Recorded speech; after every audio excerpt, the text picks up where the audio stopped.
Senhor presidente. Presidente, hoje é um dia muito importante para essa categoria que faz a diferença, sim, na sociedade caxiense, como também no interior do nosso município.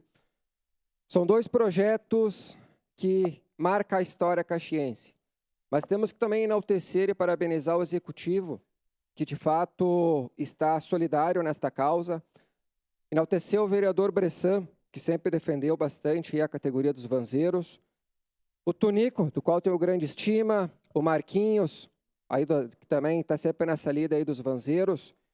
Em nome dessas três pessoas que eu tenho grande carinho, parabenizo todos os vanzeiros.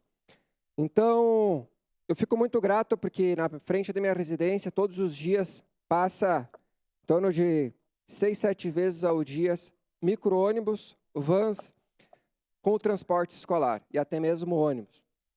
Então, eu tenho uma menina de 8 anos e, olha, quando você sai para o trabalho, é na mão de um vanzeiro que, de fato, está levando a minha filha para a escola. E eles são o nosso segundo pai, a nossa segunda mãe, porque no momento que está dentro do ônibus, a responsabilidade de quem? É do motorista, é deles. Então, parabéns aos vanzeiros. Temos sim que dar autonomia aos mesmos e que eles tenham sempre essa grande responsabilidade. Vocês transportam crianças, vocês são pais.